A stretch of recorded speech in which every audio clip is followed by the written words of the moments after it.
اب کہ وہ بلند آواز میں بولا تو ملک دلاور اٹھ کر بیٹھ گیا۔ کیا مسئلہ ہے تمہارا؟ کیوں آدھی رات کو چلا رہے ہو؟ مستجاب شور کی آواز سن کر ادھر ہی چلی آئی، لیکن کمرے میں جانے کی ہمت نہ کر سکی، ادھر ہی دروازے کے پاس کھڑی ہو گئی۔ میرا مسئلہ آپ ہے بابا، میں 100% شور ہوں، رضا بخاری کی گرفتاری کے پیچھے آپ کا ہاتھ ہے۔ کسی بے گناہ کو پھنساتے ہوئے آپ کو خدا کا کچھ خوف نہیں آتا؟ ادن نے تعصب سے کہا۔ مجھے کیا پتا رضا بخاری کس جرم میں گرفتار ہوا ہے؟ میں تو شادی پر گیا ہوا تھا، تم سے تھوڑی دیر پہلے ہی لوٹا ہوں۔ ملک دلاور معصومیت سے بولا، بابا میں آپ کو اچھی طرح جانتا ہوں، کل رضا بخاری کی اتنی بڑی فیکٹری میں آگ لگ گئی اور آج وہ گرفتار ہو گیا، یہ سب اتفاق نہیں ہو سکتا، یہ سب آپ کی نااہلی کے بعد ہی کیوں ہو رہا ہے؟ وہ اپنے ایک ایک لفظ پر زور دیتے ہوئے بولا، مجھے اس نے نااہل کروایا تھا نا، اس لیے اللہ نے اس لڑکی کو یہ سزا دی ہے۔ ملک دلاور خباثت سے مسکرایا، ویسے تمہارے دل میں اس کے لیے درد کے مروڑ کیوں اٹھ رہے ہیں؟ ان کے ساتھ تو اس سے بھی زیادہ برا ہونا چاہیے تھا جنہوں نے ہمیں رلایا۔ راشدہ بیگم کے تو کلیجے میں ٹھنڈ پڑی تھی، جس پر ادن نے پر افسوس انداز میں اپنی ماں کو دیکھا۔ ویسے تم ہوتے کون ہو اس طرح آدھی رات کو مجھ سے آ کر سوال کرنے والے؟ بیٹے ہو بیٹے ہی رہو، باپ بننے کی کوشش نہ کرو۔ ملک دلاور غصے سے چنگاڑا تھا۔ اگر ان سب میں آپ کا ہاتھ ہوا، جو کہ مجھے شک ہے کہ آپ ہی ہیں اس کے پیچھے، تو پھر میں بھی آپ کی کوئی مدد نہیں کر سکوں گا، کیونکہ رضا بخاری کوئی معمولی انسان نہیں ہے۔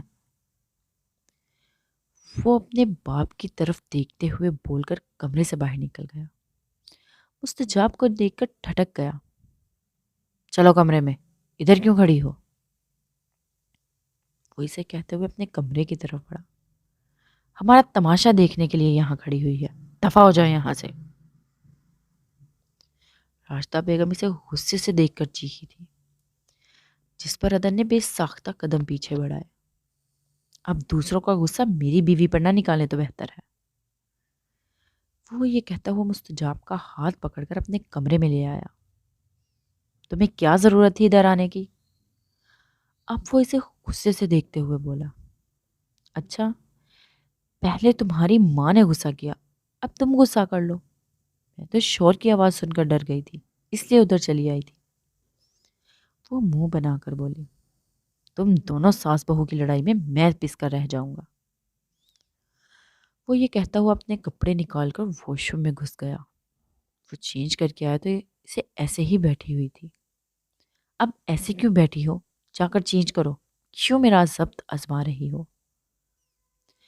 وہ اسے دیکھ کر کہتے ہوئے بیڈ پر جا کر دراز ہو گیا اور وہ منہ بنا کر کپڑے اٹھا کر چینج کرنے کے لیے چلی گئی۔ جب وہ چینج کر کے باہر نکلی تو سادہ سے بلو کلر کی شلوار قمیض میں بھی بہت اچھی لگ رہی تھی۔ چہرے پر میٹھے میٹھے میک اپ کے نشان ابھی بھی باقی تھے، لبوں پر ریپ لپسٹک ابھی لگی ہوئی تھی۔ ادن ٹی وی لگا کر بیٹھا ہوا تھا اور نیوز دیکھ رہا تھا، لیکن نگاہیں بھٹک بھٹک کر اس پر آ رہی تھی۔ وہ آ کر اپنی سائڈ پر آرام سے لیٹ گئی۔ اب منہ کیوں پھولا ہوا ہے تمہارا؟ وہ اسے دیکھتے ہوئے نرم لہجے میں بولا، تم جو ڈانٹتے ہو۔ وہ ایسے ہی منہ پھلائے ہوئے بولی۔ ادن اپنے اوپر اختیار کھو بیٹھا اور اس کے بالکل قریب جا کر اس کے چہرے پر اپنے پیار کی مہریں ثبت کرنے لگا۔ تمہیں ڈانٹتا ہی نہیں ہوں میری جان، اتنا تھوڑا بہت تو ہو ہی جاتا ہے، پیار بھی تو اتنا کرتا ہوں۔ وہ اسے اس کے چہرے کے نقوش کو بڑے پیار سے دیکھتے ہوئے بولا تو مستجاب نے گھبرا کر نگاہیں جھکا لی۔ ویسے اتنی گھبرا کیوں جاتی ہو؟ وہ اس کے چہرے کے اتار چڑھاؤ کو دیکھتے ہوئے بولا، تم دیکھتے ہی ایسے ہو جیسے۔ وہ آگے سے چپ کر گئی۔ کیسے دیکھتا ہوں؟ ادن اسے چھیڑتے ہوئے بولا، اچھا مجھے نیند آ رہی ہے، مجھے سونے دو۔ وہ گھبرا کر کروٹ بدل گئی تھی۔ سولو جتنا سونا، معنی خیز انداز میں کہتا ہوا اس سے تھوڑے فاصلے پر لیٹ گیا، لیکن اچانک ٹی وی پر نظر گئی۔ جو خبر ٹی وی پر چل رہی تھی اس نے عدن حیدر کو اندر تک ہلا کر رکھ دیا۔ جائشہ کو آج نیند کہاں آ رہی تھی؟ رضا کے بارے میں دل سوچ سوچ کر ہول رہا تھا۔ نیند تو نہیں آ رہی تھی، وہ تہجد کی نماز ادا کرنے لگ گئی۔ ابھی وہ دعا مانگ رہی تھی کہ باہر گیٹ پر اسے کچھ گاڑیوں کے چڑچڑانے کی آواز آئی۔ گارڈ بھاگتا ہوا اندر آیا۔ میڈم، باہر پولیس آئی ہے۔ وہ بہت گھبرایا ہوا تھا۔ جیسے اپنی چادر درست کرتے ہوئے باہر آئی تو دو گاڑیاں پولیس کی کھڑی دے کر اس کا غصہ آسمان کو چھونے لگا، لیکن رضا کی نصیحت یاد آنے پر اس نے اپنے آپ کو ٹھنڈا رکھنا ہی مناسب سمجھا۔ آپ میرے گھر آدھی رات کو کیا کرنے آئے ہیں؟ وہ انسپیکٹر کو دیکھ کر غصے سے بولی۔ آپ کو لینے آئے ہیں۔ اتنا بڑا کاروبار بندہ اکیلا تو نہیں چلا سکتا، ظاہر آپ بھی اپنے شوہر کا ساتھ دیتی ہوں گی۔ یہ کہہ کر اس نے لیڈی کانسٹیبل کو اشارہ کیا۔ کیمروں کی روشنی میں جائشہ کے منہ پر پڑی تو اس نے غصے سے سب کو دیکھا۔ یہ کیا بدتمیزی ہے؟ ہوش میں تو ہو انسپیکٹر؟ وہ گرجدار آواز میں بولی۔ میں باقاعدہ ہوش و حواس میں ہی ہوں، البتہ آپ ابھی تک خوابوں کی دنیا میں رہ رہی ہیں۔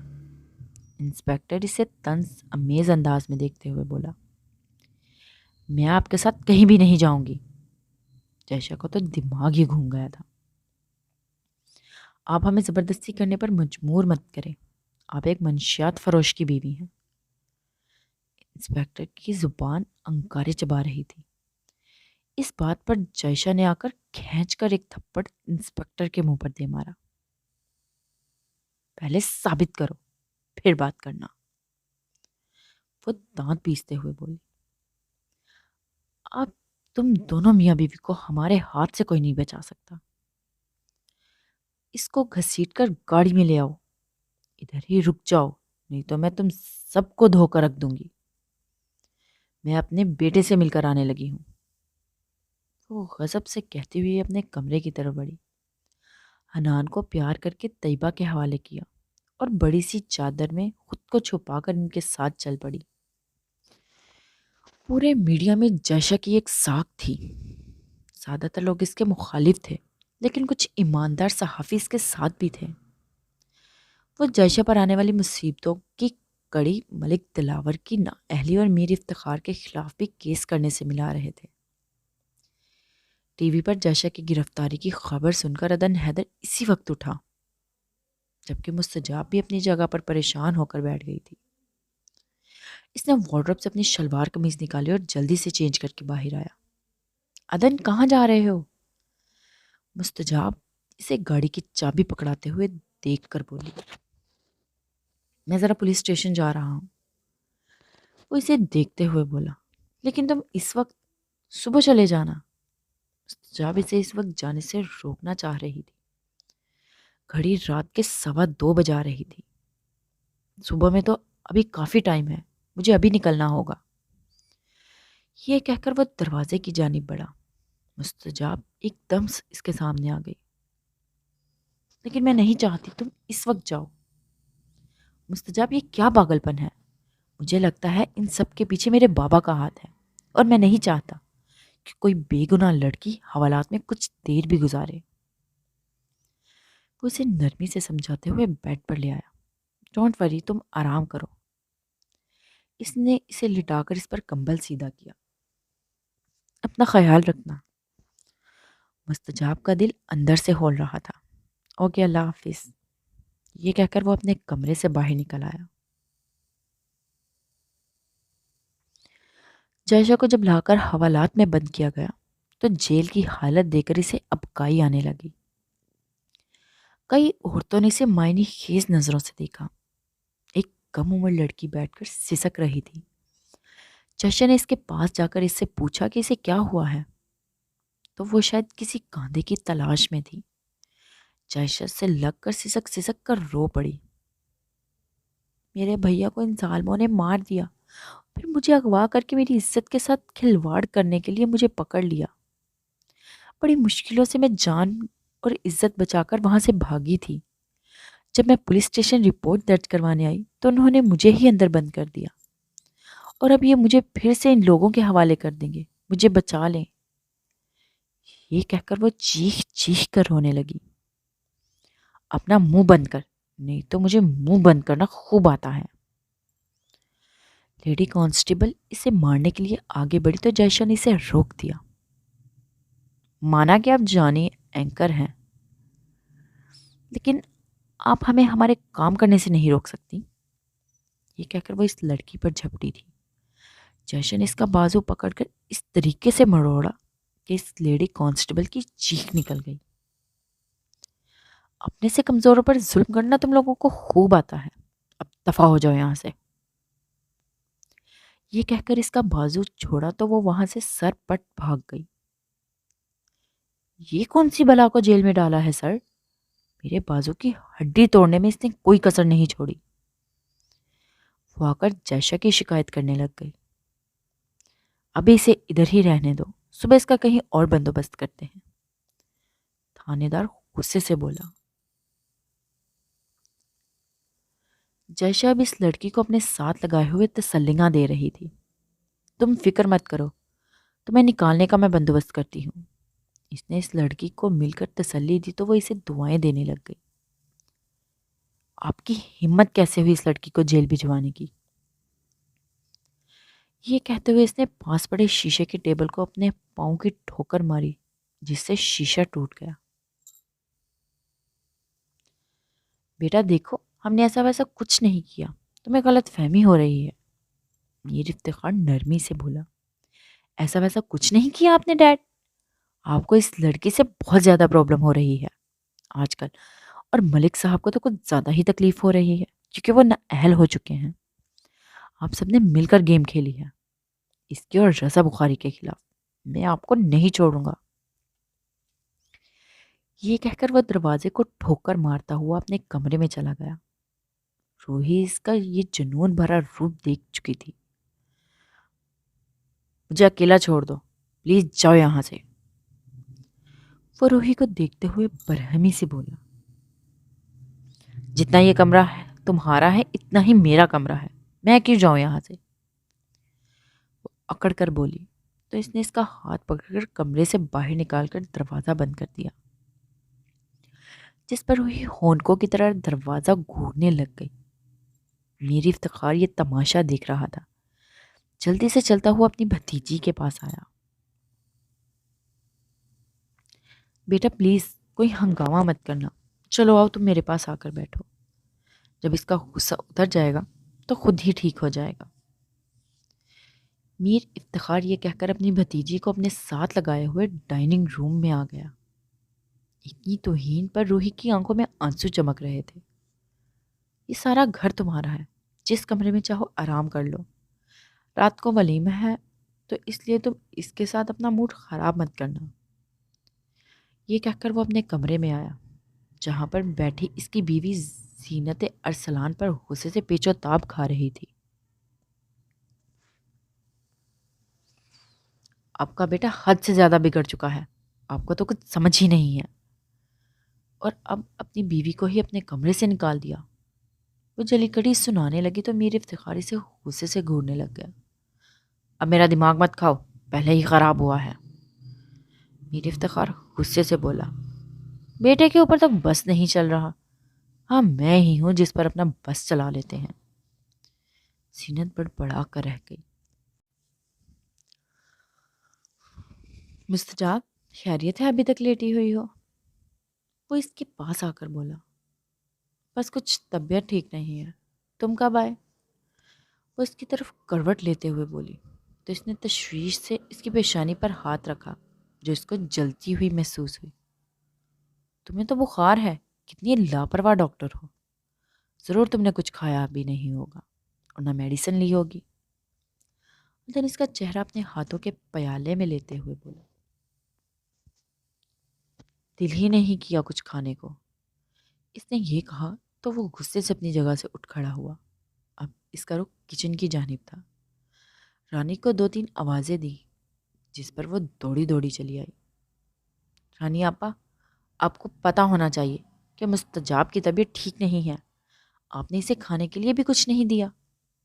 وہ اب تھوڑا برہمی سے بولا، نہیں عدن صاحب، میں 2 دفعہ کھانا لے کر گئی تھی، لیکن مستجاب بی بی کی طبیعت ٹھیک نہیں ہے، اس لیے انہوں نے کھانا کھانے سے انکار کر دیا۔ ٹھیک ہے، کچھ نرم سا بنا لیں اس کے لیے، اس کو بخار ہے۔ پھر کچھ یاد آنے پر واپس مڑا، رانی آپا، کومل کو کچھ کھانے کے لیے دیا؟ جی صاحب، بی بی نے بولا تھا تو میں نے انہیں کھانا دے دیا۔ رانی نظریں جھکائے ہوئے بولی، ٹھیک ہے، کھانا جلدی لے کر آئیں اور اس لڑکی کا دھیان رکھنا۔ یہ کہہ کر وہ اپنے کمرے میں چلا آیا اور مستجاب کے پاس بیٹھ گیا۔ اپنی پاکٹ سے کچھ پیسے نکال کر اس پر وارے اور سائڈ پر رکھ دیے۔ کچھ کھا کر میڈیسن لو، میں اکیلا ولیمے پر کیسے جا سکوں گا تمہارے بغیر؟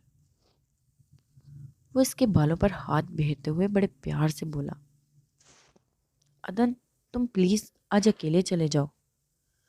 وہ اسے دیکھتے ہوئے بولی، ضمانت ہو گئی جائشہ کی؟ ہاں ہو گئی، لیکن رضا بخاری کی ضمانت ہونی ذرا مشکل لگ رہی ہے۔ اس نے یہ کہا تو اسی وقت رانی مستجاب کے لیے سوپ اور عدن کے لیے ایک ٹرے میں کھانا لے کر کمرے میں آئی۔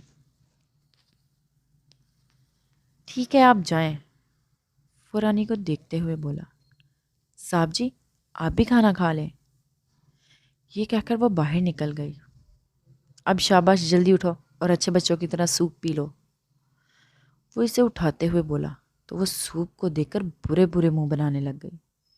اس نے مستجاب کی کمر کے پیچھے تکیے رکھے جن سے ٹیک لگا کر وہ بیٹھ گئی اور ہاتھوں میں سوپ کا پیالہ لے کر اس کے قریب ہی بیٹھ گیا۔ تم کھانا کھا لو، میں پی لیتی ہوں، وہ اسے دیکھتے ہوئے بولی۔ تم نے پینا ہوتا تو صبح ہی پی لیتی۔ یہ کہہ کر اس نے اس کے منہ کے آگے چمچ کیا تو وہ پینے لگ گئی۔ اس کے ریشمی بال پار پار آگے آ رہے تھے۔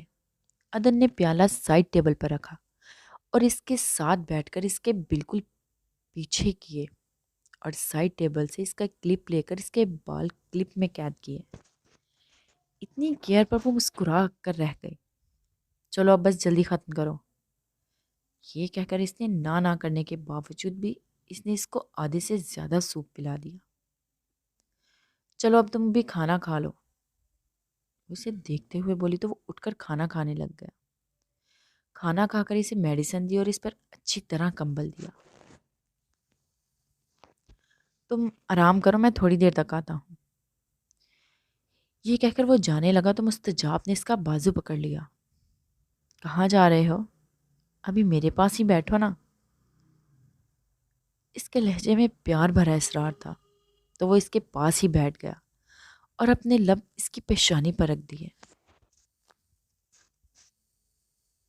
اپنی جان کا صدقہ بھی تو نکالنا ہے، تمہیں کل بہت ہی بری نظر لگی ہے کسی کی، صدقے کا بکرا لینے جا رہا ہوں، وہ اسے پیار کرتے ہوئے بولا تو اتنی محبت پر مستجاب کی آنکھوں میں نمی سی آ گئی۔ کیا ہوا؟ تھوڑی دیر تک آ جاتا ہوں۔ عدن نے اس کی آنکھوں میں نمی کو اپنے باہر جانے کی وجہ سمجھی۔ ٹھیک ہے۔ مستجاب ہلکا سا مسکرائی تو وہ سائڈ ٹیبل سے اپنا والیٹ اٹھاتے ہوئے باہر نکل گیا۔ مستجاب کے دل میں آندھی اور طوفان جیسے جھگڑ چل رہے تھے۔ وہ کسی بھی قیمت پر اس شخص سے اب دستر بردار نہیں ہونا چاہتی تھی، کیونکہ عدن حیدر اب اس کی رگ و جان میں سما گیا تھا۔ جیشو کو پھر کسی انجان نمبر سے کال آئی تھی۔ اپنا منہ بند رکھو، نہیں تو تمہارے لیے ہم اور زیادہ مشکل کھڑی کر دیں گے، دوسری طرف سے کہا گیا تو جائشہ کے اندر غصے کا ابال اٹھا۔ مرد کے بچے ہو تو سامنے آؤ، یہ بزدلوں کی طرح پیچھے سے کیوں وار کر رہے ہو؟ وہ غصے سے گھرائی تھی۔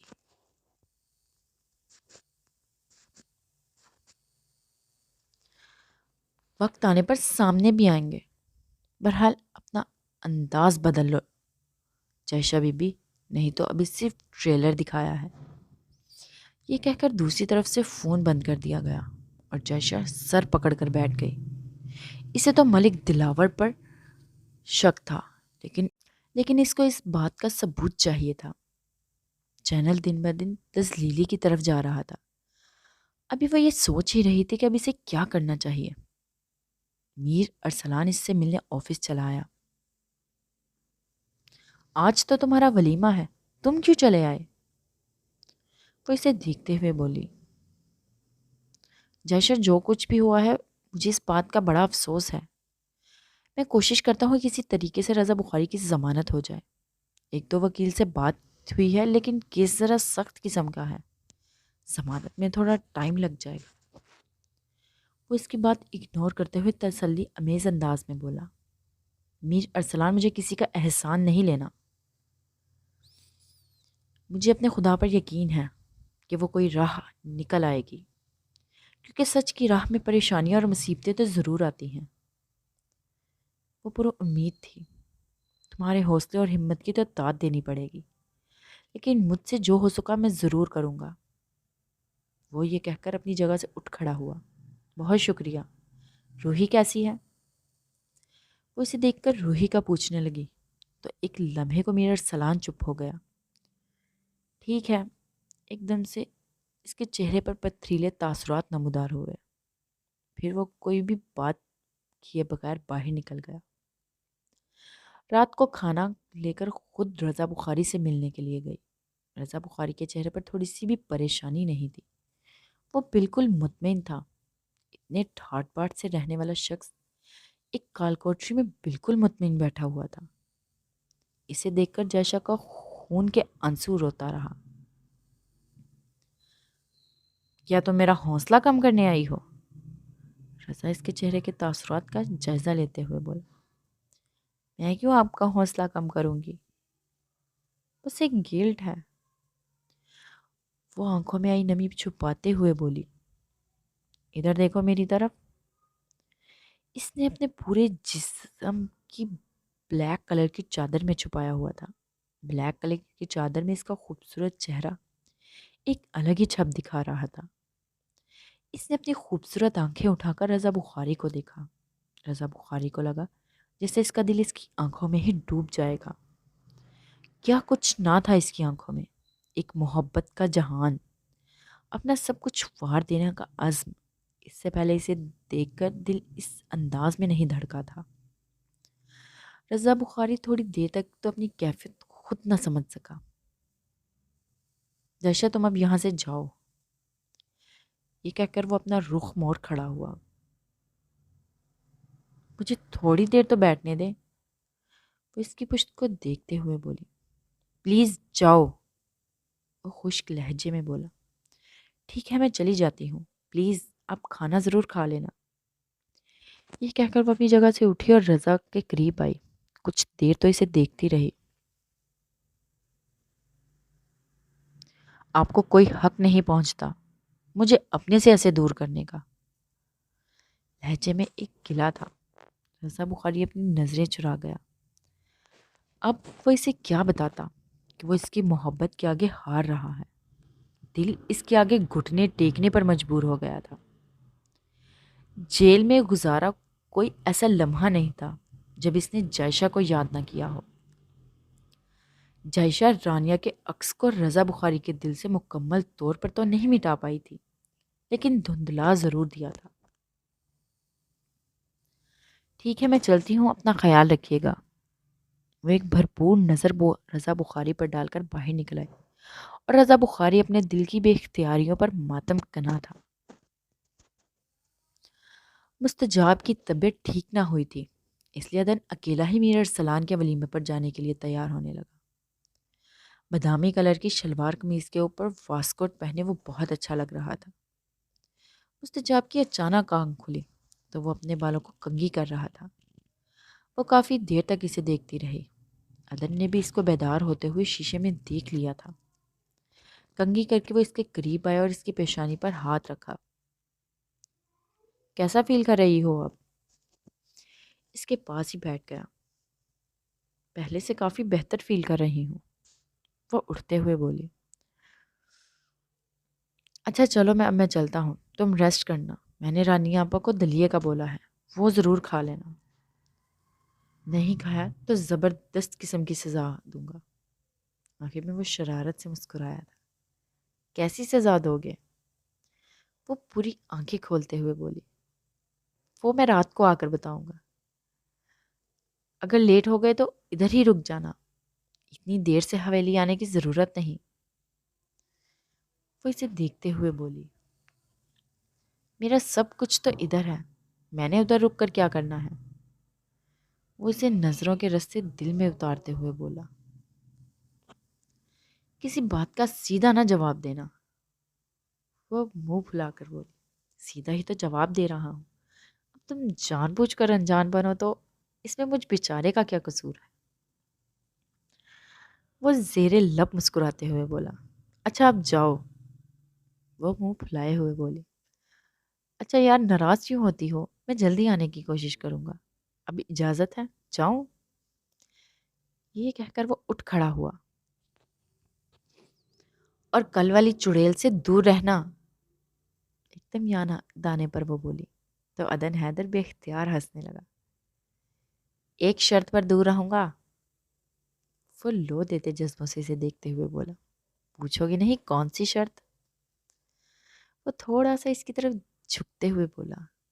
کوئی فضول ہی شرط ہوگی۔ وہ اس کی بولتی آنکھوں سے نظر چراتے ہوئے بولی تو اس نے دونوں ہاتھوں میں اس کا چہرہ لیا۔ میری شرط یہ ہے کہ میری پری بھی تو مجھے قریب آنے دے، پھر کوئی بھی چڑیل میرے پاس نہیں آ سکے گی۔ وہ اس کی گلافی آنکھوں میں دیکھتے ہوئے بولا تو وہ نگاہیں جھکا گئی۔ اس نے باری باری اپنے لب اس کی آنکھوں پر رکھے۔ مستجاب نے سختی سے اپنی آنکھیں مینچ لیں۔ اس کا دل سینے سے باہر نکلنے کو تیار بیٹھا تھا۔ ادھر دیکھو میری طرف، عدن جذبوں سے لبریز آواز میں بولا تو اس نے ایک لمحے کے لیے اپنی آنکھیں کھولیں لیکن دیکھ نہ پائی۔ اس سے بچنے کے لیے اس نے سینے میں پناہ لے لی۔ تھوڑی دیر تک عدن خوشگوار حیرت میں گھرا رہا، پھر اس کے بالوں پر اپنے لب رکھ دیے اور وہ بہت مضبوطی سے اس کے وجود کو تھاما۔ کیا چاہتی ہو؟ نہ جاؤں؟ اس کے کان میں سرگوشی کرتے ہوئے بولا تو مستجاب نے اس کی گرفت سے نکلنا چاہا لیکن ہل بھی نہ سکی۔ میں نے کب روکا ہے؟ جاؤ تم۔ اس کے سینے میں منہ چھپائے ہوئے بولی۔ اٹھ کر تیار ہو جاؤ، تمہارے بغیر نہیں جانا چاہتا۔ عدن اس کا چہرہ اونچا کرتے ہوئے بولا۔ اس کے لہجے میں ایک ریکویسٹ تھی۔ ٹھیک ہے، اگر زیادہ بیمار ہو گئی تو تیمارداری بھی تمہیں ہی کرنی پڑے گی۔ وہ ہلکا سا مسکراتے ہوئے بولی۔ میں سوچ جان سے کروں گا، لیکن رہنے دو تم، زیادہ نہ بیمار ہو جانا، تمہیں ریسٹ کی ضرورت ہے۔ یہ کہہ کر وہ اسے لٹا کر اس کی پیشانی پر بوسہ دے کر کمرے سے نکل آیا تھا اور مستجاب کتنی ہی دیر تک اس کی خوشبو اپنی سانسوں میں اتارتی رہی۔ تھوڑی دیر بعد وہ اٹھ کر کومل کے کمرے میں آ گئی۔ کومل بیچاری ابھی تک ڈری سہمی ہوئی بیٹھی تھی۔ مستجاب نے اسے اپنے ساتھ لگا لیا۔ میں تمہاری آپی ہوں، اب تمہیں ڈرنے کی بالکل بھی ضرورت نہیں۔ ہم کوشش کریں گے جتنی جلدی ہو سکے تمہیں انصاف دلوائیں۔ مستجاب نے اسے تسلی دی تو وہ رونے لگ گئی۔ باجی، دنیا میں آپ جیسے فرشتہ صرف لوگ بھی ہوتے ہیں، میں آپ کا اور جیشا باجی کا احسان ساری زندگی نہیں اتار سکتی۔ وہ اپنے آنسو صاف کرتے ہوئے بولی۔ تمہاری ذات پر ہمارا کوئی احسان نہیں ہے کومل، اور یہ احسان لگانا بند کر دو، ہمیں شرمندہ مت کرو، اب تم ہماری بہن ہو۔ مستجاب نے اسے بہت زیادہ تسلی دی تو اس لڑکی کا تھوڑا سا اعتماد بحال ہوا تھا۔ میر ارسلان کے ولیمے پر شہر کی پوری کریم موجود تھی۔ روحی گولڈن کلر کے لہنگے اور کرتی میں میر ارسلان کے ساتھ بیٹھی بڑی بجھی بجھی لگ رہی تھی۔ اس کے چہرے پر کوئی بھی رونق نہ تھی۔ وہ زبردستی مسکرانے کی کوشش کر رہی تھی۔ دنیا کو دکھانے کے لیے ہی مسکرا دو، کل تو تمہارے دانت ہی اندر نہیں جا رہے تھے۔ میر ارسلان اسے دیکھتے ہوئے آہستگی سے بولا تو وہ صرف اسے آنکھیں دکھا کر رہ گئی۔ لگتا ہے محبت کہیں دفن ہو گئی ہے۔ وہ طنز کے نشتر چلانا نہ بھولا۔ محبت محبت ہی رہتی ہے، لیکن تم اتنے ظالم نکلو گے میں نے کبھی خواب میں بھی نہیں سوچا تھا۔ یہ کہتے ہوئے اس کا گلا رن گیا تھا۔ میں اس سے بھی بڑا ظالم ہوں۔ جان چھڑوانا چاہ رہی ہو تو جان چھڑوا لو۔ وہ ابرو چکا کر بڑے برے انداز میں بولا۔ بلو کلر کے پینٹ کوٹ میں وہ بڑا اچھا لگ رہا تھا۔ اگر میری جگہ جائشہ ہوتی تو تب بھی تم اس کے ساتھ ایسا ہی جانوروں جیسا سلوک کرتے۔ نہ چاہتے ہوئے بھی وہ سوال پوچھ بیٹھی۔ کیوں میرے زخموں پر نمک چھڑک رہی ہو؟ وہ ہوتی تو پھر میر ارسلان ایسے نہ ہوتا۔ میر ارسلان تو ہواؤں میں اڑ رہا ہوتا۔ میں اس سے اتنی محبت کرتا ہوں اور میں اسے اتنی محبت دیتا کہ وہ میرے قریب آنے پر مجبور ہو جاتی۔ میر ارسلان نے اسے کہا تو اس کے دل میں ایک ٹھیس اٹھی تھی۔ محبت نے بڑے بین کیے تھے، جذبے اپنی ناقدری پر ماتم کنا تھے۔ وہ اپنی آنکھوں میں آئی نمی کو صاف کرنے لگ گئی۔ بھئی کیا باتیں ہو رہی ہیں دونوں میاں بیوی میں؟ کسی کو لفٹ ہی نہیں کروا رہے۔ باتیں کیا ہونی ہیں؟ اپنی ڈارلنگ کو کہہ رہا تھا تم کس قدر خوبصورت ہو۔ مجھے تو آج اس کے علاوہ کچھ نظر ہی نہیں آ رہا۔ یہ کہتے ہوئے میر ارسلان نے اس کے رخسار پر ایک گستاخی کر ڈالی، جس پر اس نے دانت پیس کر اسے دیکھا۔ اسے پتا تھا کہ وہ صرف اسے زچ کر رہا ہے۔ سو رومانٹک۔ تمہارا وہ ہینڈسم دوست آج نظر نہیں آ رہا؟ سنبل اپنے بال پیچھے کرتے ہوئے کہا، جس سے اس کا سراپا نمایاں ہوا تھا۔ وہ ہاف بلاؤز ساڑی پہنے ہوئے تھی جو سلیو لیس تھی۔ میر ارسلان نے ایک نظر اس پر ڈالی۔ کیا تم لڑکیوں کا یہ جسم دکھانا ضروری ہوتا ہے؟ وہ اس کو ہلکا سا گھورتے ہوئے بولا۔ ہائے، تمہارے خیالات کیسے چینج ہو گئے ارسلان؟ تمہیں تو ماڈرن لڑکیاں بہت پسند تھی نا؟ وہ حیرانگی سے بولی۔ اسے ادن آتا ہوا دکھائی دیا تو وہ کھل اٹھی۔ بادامی کلر کے شلوار قمیض اور واسکوٹ پہنے وہ اپنی چھا جانے والی شخصیت سمیت سٹیج پر آ رہا تھا۔ ہائے، آج تو اکیلا آ رہا ہے، اس کی نکچڑی بیوی ساتھ نہیں ہے۔ وہ ایک دم خوش ہوئی تھی۔ عشق کرتا ہے اپنی بیوی سے میری طرح، اسی لیے اس سے کوسوں دور رہنا۔ اتنی کوششیں کہیں اور آزما لو، دال گل جائے گی۔ وہ اسے دیکھ کر طنزیہ انداز میں بولا۔ تمہیں کیوں تکلیف ہو رہی ہے؟ خود تو اتنے سال عیاشی کی ہے، اب اوروں کو شرافت کے پاٹ پڑھا رہے ہو۔ وہ ناک چڑھا کر بولی۔ اتنی میں دن سٹیج پر پہنچ چکا تھا۔ میر ارسلان نے اس سے اٹھ کر گلے ملا۔ اس نے سرے سے سنبل کو اگنور کر دیا، جس پر اس کو بڑی سبکی کا احساس ہوا، اس لیے وہ سٹیج سے ہی اتر آئی۔ بھابھی کیوں نہیں آئی؟ اسے اکیلے دیکھ کر سخت بدمزہ ہوا تھا۔ اس کی طبیعت ٹھیک نہیں تھی۔ بھابھی کیسی ہیں آپ؟ وہ روحی کی کو مخاطب کرتے ہوئے بولا۔ ٹھیک ہوں، آپ کیسے ہیں ادن بھائی؟ وہ ادن کو دیکھتے ہوئے بولی۔ بھابھی یہ آپ کے لیے کچھ لے کر آیا ہوں۔ یہ کہتے ہوئے اس نے ایک خوبصورت پیکنگ میں بند ڈبہ پکڑایا جو اس نے ہچکچاتے ہوئے پکڑ لیا۔ اس میں کیا ہے؟ میرے ارسلان نے اسے دیکھتے ہوئے کہا۔ گھر جا کر دیکھ لینا۔ یہ کہتے ہوئے اس نے ایک نظر روحی کو دیکھا جو اسے کافی ٹینس لگی، کیونکہ برات والے دن تو وہ بہت خوش نظر آ رہی تھی۔ آج اس کے چہرے سے مسکراہٹ غائب تھی۔ اس نے مشکوک نظروں سے میر ارسلان کو دیکھا۔ بھابھی خوش نہیں لگ رہی، کیا کہا تم نے؟ ادن نے سرگوشی میں پوچھا۔ تجھے سب آتے ہی اپنی بھابھی کی فکر ہونے لگی۔ یار چل کر سنبل کو تھوڑی لفٹ کروا دے، بیچاری تمہارے لیے مر رہی تھی۔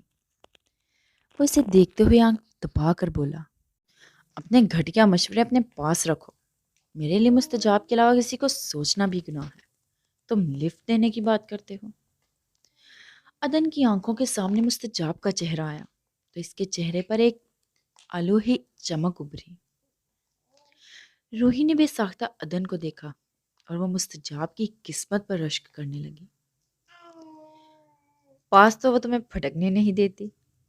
میر ارسلان کے منہ سے بے ساختہ یہ جملہ نکلا تو ادن نے اسے کھا جانے والی نظروں سے دیکھا۔ اس بات پر روحی نے ٹھٹک کر اسے دیکھا تھا۔ تمہیں کوئی بات ہی نہیں بتانی چاہیے تھی، لعنت ہو تم پر گھٹیا انسان۔ وہ اب غصے سے بولا، سوری یار، بے ساختہ منہ سے پھسل گیا۔ میر ارسلان شرمندہ نظر آ رہا تھا۔ محبت قربت کی محتاج نہیں ہوتی، محبت تو بس محبت ہوتی ہے۔ ہاں، انسان ضرور قربت کا محتاج ہوتا ہے۔ اگر یہ سب بیچ میں آ جائے تو یہ غرض والی بات ہوگی نا، محبت میں غرض نہیں ہوتی۔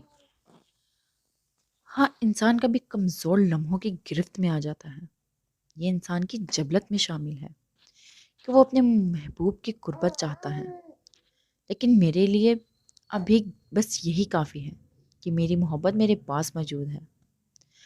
اپنے محبوب سے اتنی محبت کرو کہ وہ تم سے محبت کرنے پر مجبور ہو جائے، محبت کرنے کے علاوہ اس کے پاس کوئی چارہ ہی نہ ہو۔ چاروں طرف سے ایسی گرا لگاؤ کہ وہ کھول ہی نہ سکے۔ امید ہے کہ تم میری بات سمجھ گئے ہوگے، ادن نے آہستگی سے اسے گھورتے ہوئے کہا، لیکن اس کی آواز اتنی ضرور تھی کہ پاس بیٹھی روحی نے بھی بآسانی سن لی تھی، اور وہ دل ہی دل میں حیران ہو رہی تھی کہ میر ارسلان کا دوست اتنا اچھا کیسے ہو سکتا ہے۔ مجھے بھی لگ رہا ہے تمہاری بیوی بھی گرا لگ چکی ہے۔ میر ارسلان بھی اسے دیکھتے ہوئے بولا۔ اسی وقت ادن کے موبائل پر بیل ہوئی۔ اس کے چہرے کے تاثرات دیکھ کر میر ارسلان سمجھ گیا تھا کہ کس کی کال آئی ہے۔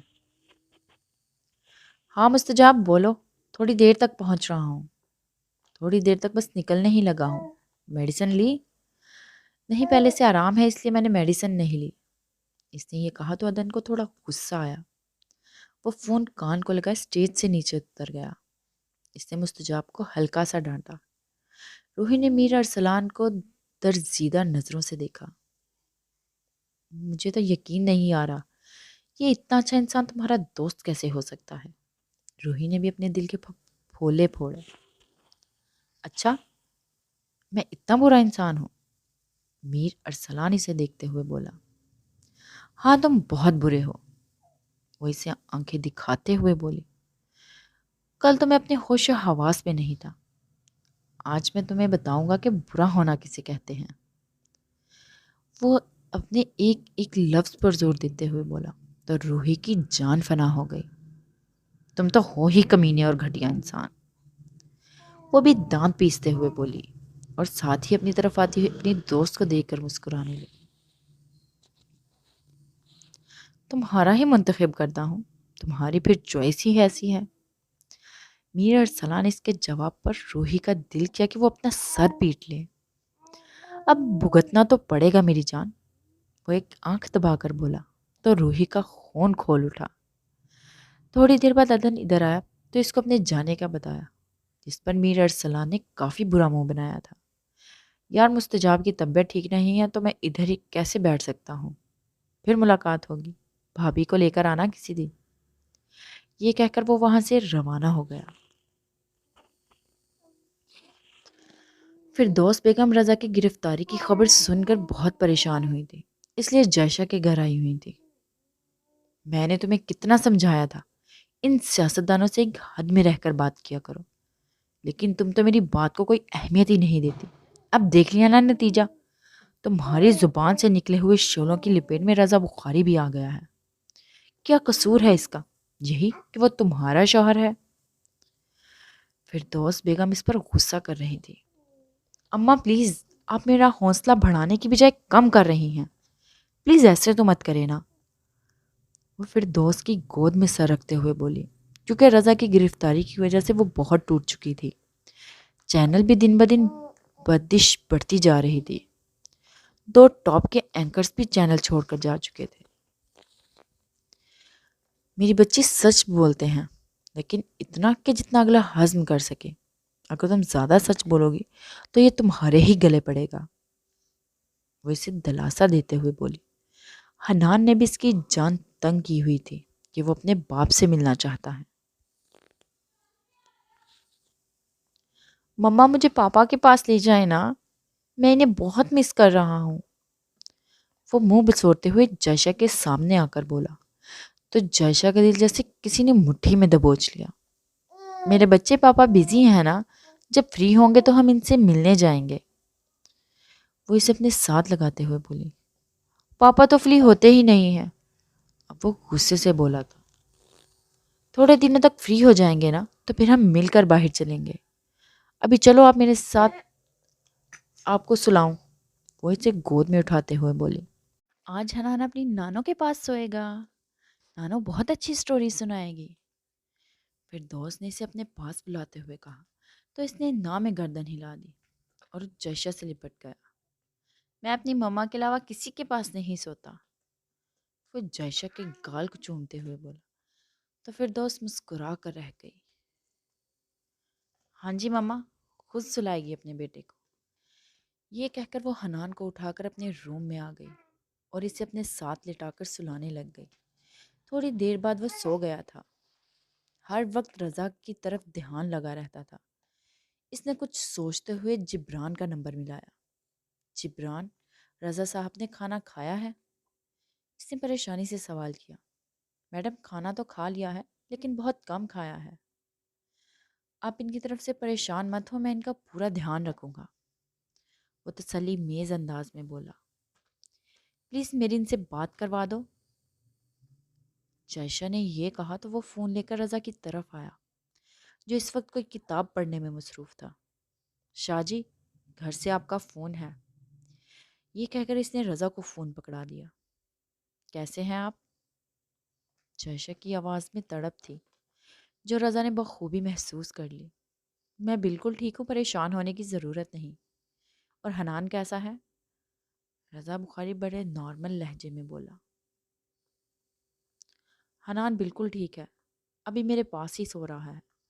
آپ نے کھانا بھی ٹھیک طریقے سے نہیں کھایا اور مجھے کہہ رہے ہیں میں پریشان نہ ہوں، وہ اب ناراض لہجے میں بولی۔ اچھا، محترمہ میری جاسوسی کروا رہی ہیں؟ اس کے انداز پر رضا کے لبوں کو ایک مسکراہٹ چھو گئی تھی۔ میں کیوں آپ کی جاسوسی کروانے لگی؟ بس یہی پوچھا تھا، آپ نے کھانا کھایا؟ وہ حنان کے ماتھے پر بوسہ دیتے ہوئے بولی۔ حنان صاحب مجھے بہت تنگ کر رہے ہیں، بہت ضد کر رہا ہے آپ سے ملنے کی، بڑی مشکلوں سے سمجھایا ہے، وہ حنان کے بالوں پر ہاتھ پھیرتے ہوئے بولی۔ تم اسے ادھر مت لے آنا، اسے کہہ دو وہ کسی دوسرے ملک گیا ہوا ہے۔ اچھا، آپ ابھی کیا کر رہے تھے؟ جائشہ کا دل کر رہا تھا وہ اس سے ڈھیر ساری باتیں کرے، اس لیے سوال پوچھ بیٹھی۔ کیا کر سکتا ہوں ادھر بیٹھ کے؟ ہاں یاد آیا، خان انڈسٹریز کے ساتھ آج کل میں ڈیل فائنل ہونی تھی، تم ذرا وہ فائنل کر لینا اور فون کر کے ان سے پوچھ لینا۔ امید تو نہیں تھی کہ اب ڈیل ہوگی، لیکن پھر بھی اس نے جائشہ کو کہہ دیا۔ رضا بخاری کی گرفتاری کی وجہ سے کئی کمپنیز سے ہوئی ڈیل کینسل کر دی تھی۔ ٹھیک ہے، میں دیکھ لوں گی۔ ٹھیک ہے، میں فون بند کرتا ہوں، رضا بخاری نے یہ کہا۔ اپنا خیال رکھیے گا، آپ کو بہت زیادہ مس کر رہی ہوں۔ ٹھیک ہے، تم اپنا اور حنان کا خیال رکھنا، یہ کہہ کر رضا بخاری نے فون بند کر دیا۔ بے اختیارات جائشہ کا چہرہ آنکھوں کے سامنے لہرایا۔ تمہیں یقین ہے نا اپنے آپ پر؟ تمہارا یقین درست ثابت ہو رہا ہے۔ رضا بخاری اب دو محاذوں پر لڑ رہا تھا۔ دل تھا جو جائشہ کا مطمئن ہو رہا تھا، اور دل کا ایک حصہ جو اسے کہہ رہا تھا وہ رانیہ سے بے وفائی کر رہا ہے۔ اس کا دل دو حصوں میں تقسیم ہو چکا تھا۔ عدن حویلی پہنچا تو کافی رات ہو چکی تھی۔ سارے گھر والے تو میر ارسلان کے ولیمے پر گئے ہوئے تھے۔ مستجاب جو بے چینی سے بستر پر کروٹیں بدل رہی تھی، عدن کو کمرے میں داخل ہوتا دیکھ کر اس کے دل کو ایک سکون پہنچا تھا۔ کیسی طبیعت ہے مسز؟ وہ آتے ہی وارڈروب کی طرف بڑھا۔ پہلے سے بہتر ہے، وہ تو میں دیکھ رہا ہوں، یہ کہتے ہوئے وہ اپنے کپڑے چینج کرنے کے لیے چلا گیا۔ آپ بتاؤ، میڈیسن کیوں نہیں لی تم نے؟ وہ اس کے پاس ہی دراز ہوتے ہوئے بولا اور ساتھ ہی اس کی پیشانی پر ہاتھ رکھا تو اسے بخار کی شدت پہلے سے کم لگی، تو اس کے دل میں ایک اطمینان سا اترا۔ پہلے سے ٹھیک ہوں اس لیے میڈیسن نہیں لی، وہ اسے وضاحت دیتے ہوئے بولی۔ تم اتنی جلدی کیوں آ گئے؟ وہ اسے دیکھتے ہوئے بولی۔ جواب اس کے بالوں پر ہاتھ انگلیاں پھیر رہا تھا۔ تم بتاؤ، تم ابھی تک سوئی کیوں نہیں؟ کیا میرے بغیر نیند نہیں آ رہی تھی؟ وہ دلکش لہجے میں بولا تو مستجاب کی سانسیں بے ترتیب ہونے لگی۔ دن کو سو گئی تھی شاید اسی لیے نیند نہیں آ رہی، وہ اس کے سوال کو نظر انداز کرتے ہوئے بولی۔ چلو اب میں سلاتا ہوں۔ یہ کہہ کر اس نے مستجاب کا سر اپنے کندھے پر رکھا اور اسے بچوں کی طرح سلانے لگا۔ تھوڑی دیر تک وہ مہربان کا لمس پاتے ہی سو گئی تو ادن کے چہرے پر ایک مسکراہٹ ابھری اور وہ سوچنے لگ گیا کہ آج سے پہلے اس کی زندگی کتنی ویران تھی۔ بس اس کی زندگی کا مقصد یہی تھا کہ وہ اپنا بزنس اسٹیبلش کر کے اپنے گاؤں کی ترقی کے لیے کچھ اقدامات کرے۔ شادی کا بھی اس نے سوچا نہیں تھا۔ جب مستجاب حویلی آئی تو اسے اس سے کوئی سروکار نہیں تھا، وہ اسے ایک مغرور اور بد دماغ لڑکی لگتی تھی۔ نکاح بھی اس نے اپنے دادا کے کہنے پر کیا تھا، لیکن نکاح ہوتے ہی وہ ایک دم سے اسے اچھی لگنے لگی تھی۔ پھر اس کی محبت نے اس کی زندگی خوبصورت بنا دی۔ اس محبت میں میٹھا میٹھا درد بھی تھا جو اسے اچھا لگتا تھا۔ اس درد نے مستجاب کے دل تک بھی رسائی حاصل کر لی تھی۔ اس چیز نے ادن کو مطمئن کر دیا تھا اور اس چیز پر اسے تو فخر تھا کہ اس نے اسے محبت سے جیتا ہے۔ ہم نے دی ہے شکست نفرت کو محبت سے، ہماری محبت کے بھی معیار ہوا کرتے ہیں۔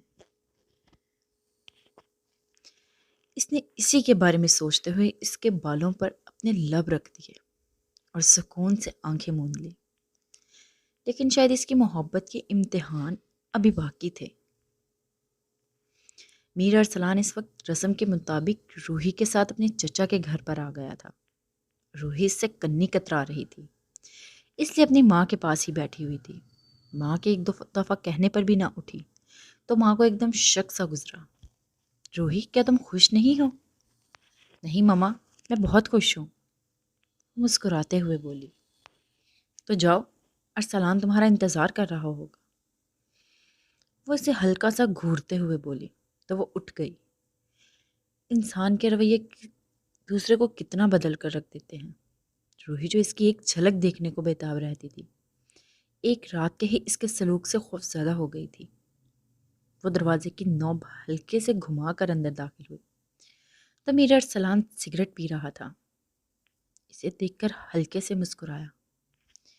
اس کی مسکراہٹ میں ایک طنز کا عنصر شامل تھا جسے وہ بخوبی سمجھ گئی تھی۔ مہرون کلر کے خوبصورت سوٹ میں وہ چمک رہی تھی، بٹا تو وہ سرے سے ہی نہیں لیتی تھی۔ کیا آپ میدان سے بھاگ رہی ہو؟ وہ اسے معنی خیز نظروں سے دیکھتے ہوئے بولا۔ میں کیوں بھاگنے لگی؟ وہ نظریں چراتے ہوئے بولی۔ ساتھ ہی وہ اپنی وارڈروب کھول کر نائٹ ڈریس لے کر واش روم کی طرف بڑھی۔ پنک کلر کی نائٹی میں اس پر بڑی جچ رہی تھی۔ وہ آ کر بیڈ پر ایک سائڈ پر لیٹ گئی۔ میر ارسلان نے ایک جھٹکے سے اسے کھینچ کر اپنے پاس کیا تو اس نے ناگواری سے اسے دیکھا۔ ایسے کیا دیکھ رہی ہو؟ شوہر ہوں تمہارا، اور تم مجھ سے محبت بھی کرتی ہو، تو پھر مجھ سے ڈر کیسا؟ وہ اسے گہری نگاہوں سے دیکھتے ہوئے بولا۔ محبت سے مانگو گے تو جان بھی دے دوں گی، لیکن اس طرح کا سلوک میرے ساتھ مت کرو۔ وہ بے بسی سے بولی۔ ایسا برا سلوک تو میں نے تمہارے ساتھ کیا ہی نہیں۔ میر ارسلان کے لہجے میں ہلکا سا طنز تھا۔ کتنا اچھا ہے نا تمہارا دوست، تم اس سے ہی کچھ سیکھ لینا تھا۔ اس نے بھی جواباً طنز کے نشتر چلایا۔ میرا دوست تو شاید فرشتہ ہے، لیکن میں فرشتہ نہیں ہوں۔ وہ ہلکا سا کہکا لگاتے ہوئے بولا،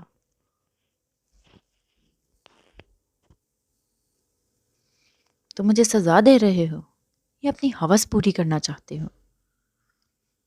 وہ ناگواری سے منہ پھیرتے ہوئے بولی، دونوں کام ساتھ ساتھ ہی ہیں نا؟ یہ کہہ کر اس نے لائٹ آف کر دی اور روحی نے کچھ کہنے کے لیے منہ کھولا ہی تھا، لیکن اس نے اس کا منہ بند کر دیا۔ مستجاب کی طبیعت اب سنبھل چکی تھی۔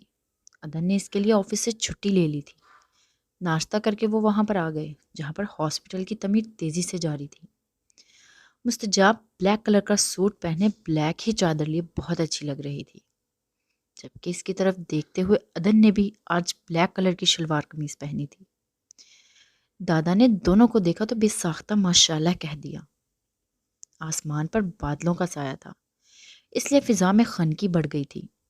مستجاب کی مسکراہٹ آج ختم ہونے کا نام ہی نہیں لے رہی تھی، کیونکہ وہ اپنے خواب کو حقیقت بنتے دیکھ رہی تھی۔ عدن کے ساتھ گھوم کر اس نے پورے ہاسپٹل کا جائزہ لیا۔ بنیادی ڈھانچہ تیار ہو چکا تھا۔ میڈم، یہ روم تمہارا ہوگا، اس میں اسپیشل کیمرہ بھی لگواؤں گا۔ وہ اسے پیار سے دیکھتے ہوئے بولا، کیوں؟ کیمرہ کیوں لگواؤ گے؟ وہ سمجھ تو گئی تھی لیکن وضاحت چاہتی تھی۔ اپنی آنکھوں کی حفاظت کے لیے اور تمہاری سیکیورٹی کے لیے بھی۔ وہ سنجیدگی سے بولا، اپنی آنکھوں کی حفاظت کے لیے؟ مجھے اس بات کی سمجھ نہیں آئی۔ وہ اس کی اس بات پر تھوڑا حیران ہوئی تھی۔ موبائل کے ساتھ کنیکٹ کروں گا نا، جہاں بھی جاؤ تم آنکھوں کے سامنے رہو، تاکہ جو لڑکیاں میرے ارد گرد منڈلاتی ہیں ان کو دیکھنے کا موقع نہ ملے۔ وہ اس کی آنکھوں میں دیکھتے ہوئے شرارت سے بولا تو وہ اپنے ہاتھ کا مکہ بنا کر اس کے بازو پر مارنے لگی۔ بڑے خوش فہمی ہیں تمہیں کہ لڑکیاں تمہیں دیکھتی ہیں؟ وہ دل ہی دل میں اس کی نظر اتارتے ہوئے بولی، جو بلیک کلر کے سوٹ میں بہت اچھا لگ رہا تھا۔ خوش فہمی نہیں ہے یار، یہ تو حقیقت ہے۔ پرسوں میر ارسلان کی مہندی پر دیکھا نہیں تھا کیا؟ وہ اسے یاد دہانی کراتے ہوئے بولا، اس طرح کی لڑکیاں تو لڑکیوں کی عزت پر دبا ہوتی ہیں، جو کتنی آسانی سے اپنا آپ غیر مردوں کو پیش کر دیتی ہیں۔ مستجاب سنجیدگی سے افسوس بھرے لہجے میں بولی، ہاں، لڑکیوں بھی کئی اقسام ہوتی ہیں، میں تو انہیں سمجھ ہی نہیں پایا آج تک۔ کچھ اس طرح کی ہوتی ہیں، غیر مردوں کو اپنا آپ پیش کر دیتی ہیں، اور کچھ اس طرح کی بھی ہوتی ہیں جو اپنے مردوں سے بھی دور بھاگتی ہیں۔ عدن نے ہلکے سے طنز سے کہا تو مستجاب نے سر اٹھا کر اسے دیکھا۔ اس کے طنز پر مستجاب کا خون کھول اٹھا تھا۔ وہ چپ کر کے کمرے سے باہر نکل گئی۔ عدن کو احساس ہوا کہ وہ اس کا دل بری طرح دکھا چکا ہے۔ وہ اس کے پیچھے لپکا، لیکن وہ جا کر گاڑی میں بیٹھ چکی تھی۔ اب اسے کیا بتاتی کہ وہ بھی اس سے دور نہیں رہنا چاہتی۔ وہ دوہری اذیت سے گزر رہی تھی۔ وہ اپنی نئی زندگی پرسکون طریقے سے شروع کرنا چاہتی تھی، لیکن عدن کی بات پر اس کا دل بری طرح دکھا تھا۔ وہ ڈرائیونگ سیٹ پر بیٹھا اور اسے بڑے غور سے دیکھا، جو اپنے آنسو پینے کی کوشش کر رہی تھی۔ ناراض ہو گئی ہو؟ وہ چابی انگیشن میں گھماتے ہوئے بولا، میں کیوں ناراض ہوں گی؟ پہلے ہی تو میں کافی ہرٹ کر چکی ہوں۔ وہ رخ موڑ کر باہر شیشے کی طرف دیکھتے ہوئے بولی، موڈ کیوں خراب ہو گیا تمہارا؟ ادھر میری طرف دیکھو مستجاب۔ وہ گاڑی کا موڑ کاٹتے ہوئے بولا تو اس نے عدن کو دیکھا۔ آنکھوں میں ہزار شکوے تھے، لیکن وہ زبان سے چپ تھی۔ عدن نے کچھ سوچتے ہوئے اپنی گاڑی کا رخ فارم ہاؤس کی طرف کر دیا۔ گھر نہیں جانا کیا؟ نہیں بیگم صاحبہ کا آج موڈ بھی تو ٹھیک کرنا ہے، ویسے بھی فارم ہاؤس کا چکر لگاتے ہوئے کئی دن ہو چکے ہیں۔ وہ ہلکا سا مسکراتے ہوئے بولا۔ گاڑی فارم ہاؤس میں داخل ہوئی۔ مستجاب ہر طرف ہریالی ہی ہریالی دیکھ کر بہت خوش ہوئی۔ کئی درختوں پر پھل لگے ہوئے تھے۔ عدن گاڑی سے اترا اور گھوم کر اس کی سائڈ کا دروازہ کھولا۔ ایک سائڈ پر کرسیاں لگی ہوئی تھی، وہ جا کر ایک کرسی پر بیٹھ گیا اور اسے بھی اپنے ساتھ بیٹھنے کا اشارہ کیا۔ اب اپنا موڈ ٹھیک کرو، ادھر دیکھو، وہ اس کا چہرہ اپنے ہاتھوں کے پیالے میں لیتے ہوئے بولا۔ کوئی اتنا حسین کیسے ہو سکتا ہے؟ مجھے لگتا ہے جیسے میں کسی جنت میں ہوں اور خوبصورت آنکھوں والی میری حور میرے پاس بیٹھی ہے۔ وہ آنکھوں میں شوق کا جہاں لے کر اسے دیکھ رہا تھا۔ مستجاب نے بے ساختہ پلکیں گرائیں تو عدن نے نہال ہو کر اس خوبصورت منظر کو دیکھا تھا۔ آنکھیں دیکھی تو میں دیکھتا رہ گیا۔ جام دو اور دونوں ہی دو تاشا۔ آنکھیں یما کدے کے دو باب ہیں، آنکھیں یا یہ کوئی حسین خواب ہے۔ آنکھیں دیکھی تو میں دیکھتا رہ گیا، آنکھیں اٹھ کر جھکیں تو حیا بن گئیں، آنکھیں جھک کر اٹھیں تو وفا بن گئیں۔ آنکھیں جن میں کہ ہیں قید دو جہاں، سندلیں سندلیں مرمری مرمری مرمری۔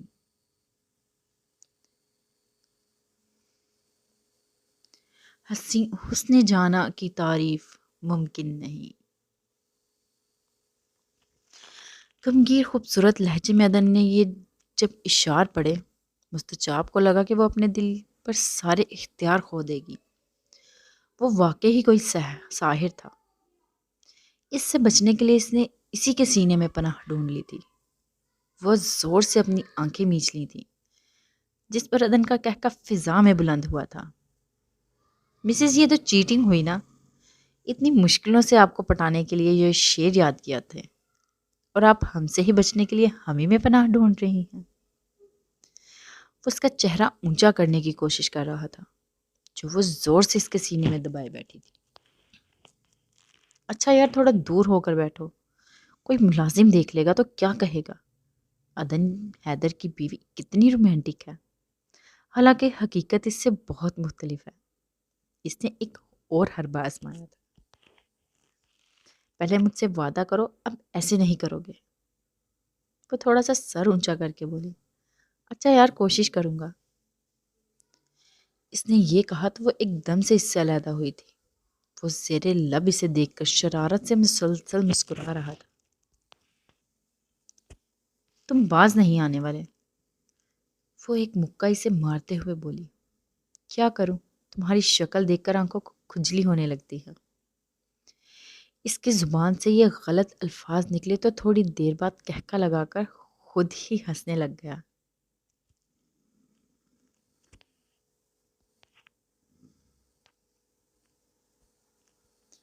عدن، تم بالکل پاگل ہو چکے ہو۔ یہ زبان کو کھجلی ہوتی ہے اور تمہاری آنکھوں میں کھجلی ہوتی ہے؟ وہ بھی اب ہنستے ہوئے بولی تو عدن حیدر کا دل اسے ہنستے ہوئے دیکھ کر سرشار سا ہو گیا تھا۔ جو بھی ہوں، تمہارا پاگل ہوں۔ اب اس پاگل کا علاج صرف تمہارے پاس ہے ڈاکٹر صاحبہ، بولو علاج کرو گی نا؟ وہ پھر پٹری سے اتر رہ چکا تھا۔ تمہارا علاج فی الحال میرے پاس نہیں۔ ہاں، کچھ یاد آیا عدن، میں جائشہ سے ملنا چاہتی ہوں، پلیز لے چلو نا آج۔ وہ ایک دم سنجیدہ ہو کر بولی۔ ٹھیک ہے، چلتے ہیں۔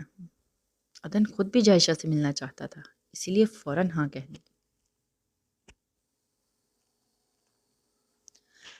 عدالت سے علی رضا بخاری کی ضمانت منظور ہو چکی تھی۔ 1 منٹ سے پہلے رضا بخاری کو حوالات سے باہر نکال لائے۔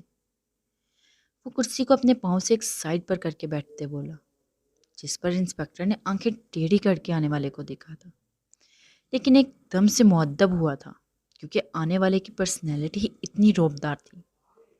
ساتھ ہی اس نے اپنا کارڈ دکھایا تھا۔ وہ اپنی جگہ سے اٹھ کھڑا ہوا تھا۔ جی، آپ کی تعریف؟ آپ کو یہاں پر پہلے کبھی نہیں دیکھا۔ کارڈ تو تم نے دیکھ لیا ہے، میری زبان سے میری تعریف کے بعد میں سن لینا، پہلے رضا کو لے آؤ۔ وہ روبدار انداز میں بولا تو انسپکٹر نے اہلکار کو اشارہ کیا، رضا بخاری کو لے آؤ۔ تھوڑی دیر بعد اہلکار رضا کو ادھر لے آیا تو آنے والے کو دیکھ کر رضا اپنی آنکھوں پر یقین ہی نہ آیا۔ کچھ لمحے تک تو وہ اپنی جگہ پر جیسے منجمد ہو گیا تھا۔ بھائی، آپ یہاں؟ کیوں، میں یہاں نہیں آ سکتا؟ میرا بھائی اتنی بڑی مصیبت میں گرفتار ہے اور میں اس کے سر پر نہ پہنچوں؟ ایسا تو ممکن ہی نہیں۔ کیسے ہو علی؟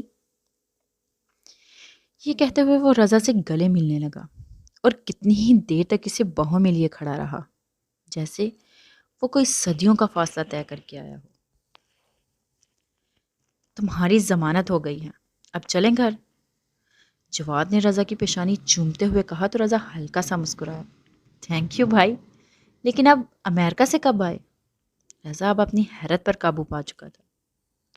اب اتنا بھی بے خبر نہیں ہوں تم لوگوں سے، مجھے آئے ہوئے 3 روز ہو چکے ہیں۔ میں نہیں چاہتا تھا تمہیں ایسے دیکھوں، اسی لیے پہلے تمہاری ضمانت کا بندوبست کیا، پھر تم سے ملنے آیا۔ جن لوگوں نے یہ سب تمہارے ساتھ کیا ہے، میں انہیں کیفرے کردار تک پہنچاؤں گا۔ یہ کہتے ہوئے اس نے ایک نگاہ انسپکٹر پر ڈالی جو ابھی تک ششدر کھڑا تھا۔ انسپکٹر، بڑا شوق ہے نا تمہیں مجرموں کو پکڑنے کا، تو اصل مجرموں کو پکڑو۔ میرا بیرسٹر جواد رضا بخاری کا بڑا بھائی امریکہ میں آج تک چند ایک کے علاوہ کوئی کیس نہیں ہے۔ سن لی میری تعریف؟ چلتا ہوں۔ جواد بخاری آبرو اچکا کر بولا تو رضا کو لگا جیسے اس کی زندگی میں آنے والا طوفان تھم سا گیا ہو۔ وہ طمانینت سے مسکرا دیا اور اپنے پیارے بھائی کے ساتھ باہر کی طرف قدم بڑھا دیا۔ رضا بخاری کی رہائی کی خبر ابھی میڈیا میں لیک نہیں ہوئی تھی۔ وہ جواد بخاری کو لے کر سیدھا اپنے چینل کے آفس پہنچا، کیونکہ جائشہ بھی وہیں تھی۔ اسے اپنے سامنے دیکھ کر جائشہ کو تو اپنی آنکھوں پر ایک لمحے کے لیے یقین نہ آیا۔ وہ آنکھیں جھپک جھپک کر رضا بخاری کو دیکھ رہی تھی۔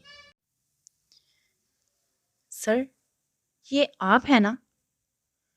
کچھ خیال آنے پر وہ رضا کی طرف تیزی سے بڑھی اور رضا کو چھو کر دیکھنے لگی، کیونکہ یقین نہیں آ رہا تھا۔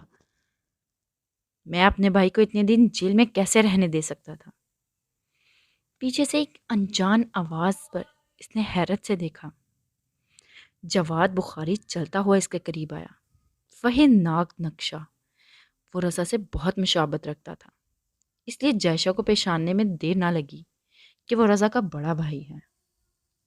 کیسی ہو تم؟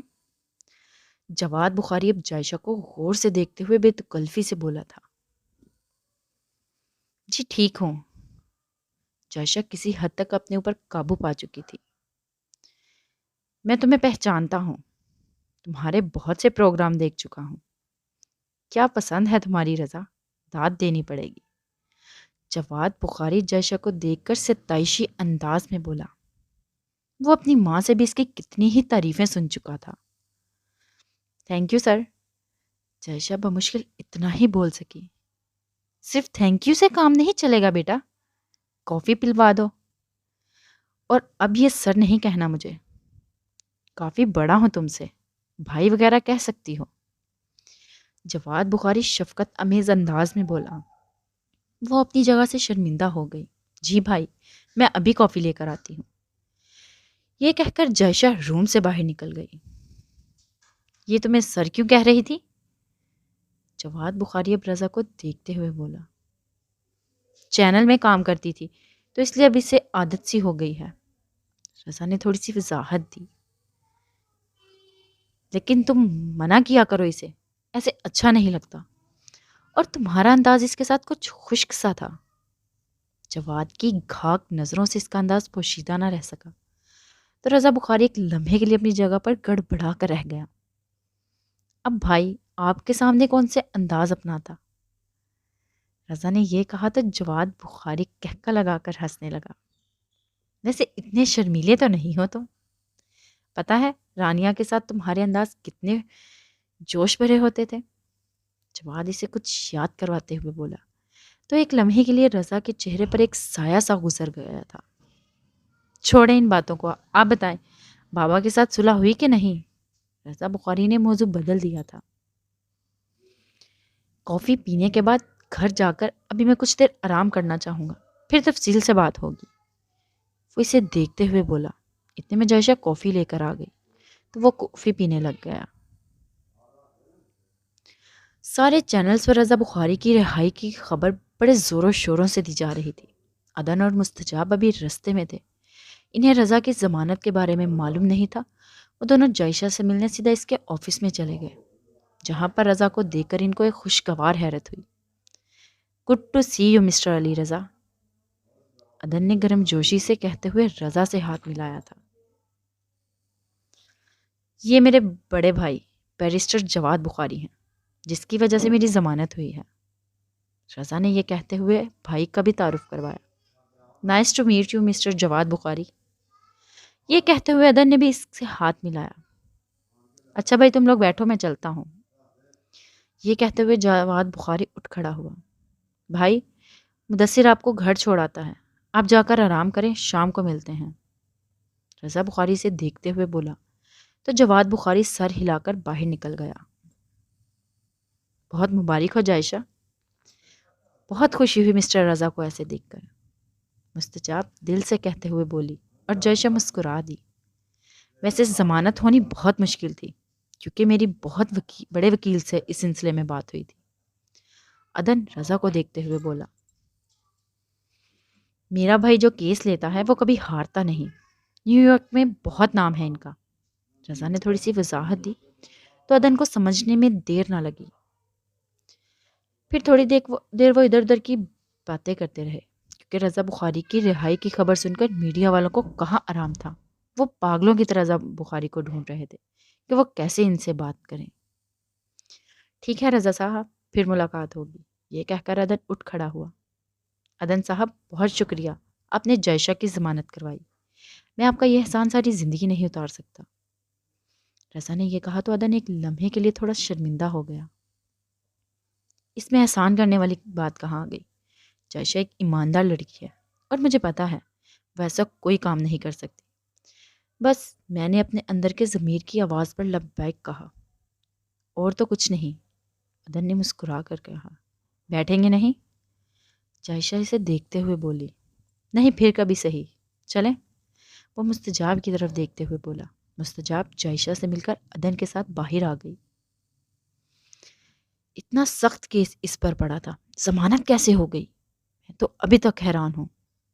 ملک دلاور اس وقت ایس پی کے پاس بیٹھا سیکھپا ہو رہا تھا۔ ہمیں نہیں پتا تھا، اس کا بھائی بڑی پہنچی ہوئی چیز ہے، امریکہ کے منجے ہوئے وکیلوں میں سے نام آتا ہے، لیکن اتنی جلدی رضا بخاری کی جان چھوٹنے والی نہیں ہے۔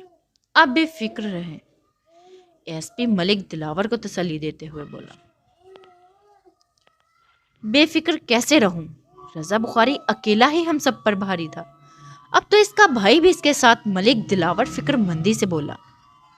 کچھ نہیں ہوتا سر، اب خوامخواہ پریشان ہو رہے ہیں۔ اب ملک حسام کو اپنی جگہ پر الیکشن میں کھڑا کریں اور جیسے بھی ہوا اس کو جتوائیں، ایس پی ہنکار بھرتے ہوئے بولا۔ میں الیکشن پر فوکس کیسے رکھ سکتا ہوں، کیونکہ نیب والے میرے پیچھے پڑے ہوئے ہیں، کسی بھی وقت میری گرفتاری عمل میں لائی جا سکتی ہے۔ ملک دلاور حقیقی معنوں میں پریشان لگ رہا تھا۔ سر، اسمبلی میں اپنے بیٹے کی سیٹ پکی کریں، اگر آپ گرفتار ہو بھی گئے تو آپ کے پیچھے ایک مضبوط سپورٹ ہونی چاہیے۔ ایس پی عمر رنداوا بڑی دور کی کوڑی لایا تھا۔ بات تو تمہاری ٹھیک ہے ایس پی، چلتا ہوں پھر ملاقات ہوگی۔ یہ کہہ کر وہ اپنی سیٹ سے اٹھ کھڑا ہوا۔ اتنے میں ڈی ایس پی سجاد حسن اندر داخل ہوا۔ کیسے ہیں ملک صاحب؟ اس نے اپنا ہاتھ آگے بڑھایا۔ ٹھیک ہوں، آپ جیل میں رضا بخاری سے ملنے گئے تھے؟ ملک دلاور اسے مشکوک نظروں سے دیکھتے ہوئے بولا۔ میرا کام ہی یہی ہے، کیوں کیا ہوا؟ وہ آبرو چکا کر پوچھنے لگا۔ کچھ نہیں۔ ملک دلاور نے اسے سر سے پیر تک دیکھتے ہوئے ایک ہنکار بھرا تھا۔ سر، آپ کے بیٹے نے رضا بخاری کی بیوی کی ضمانت کروائی ہے، جس نے آپ پر کیس کیا ہوا ہے۔ میں تو اس معاملے میں بڑا کنفیوز ہوں، کچھ روشنی ڈالنا پسند کریں گے؟ سجاد حسن بڑے پر اعتماد طریقے سے بولا۔ تب ملک دلاور کے اندر تو گویا ایک آگ ہی لگ گئی تھی۔ اگر اتنا پتہ چل گیا ہے تو خود ہی روشنی ڈال لیں، ملک دلاور غصے سے کہتا ہوا باہر نکل گیا۔ سجاد صاحب کتنی دفعہ سمجھایا ہے، بڑے لوگوں سے پنگے نہیں لیتے۔ ایس پی عمر اس کو گرکتے کرتے ہوئے بولا۔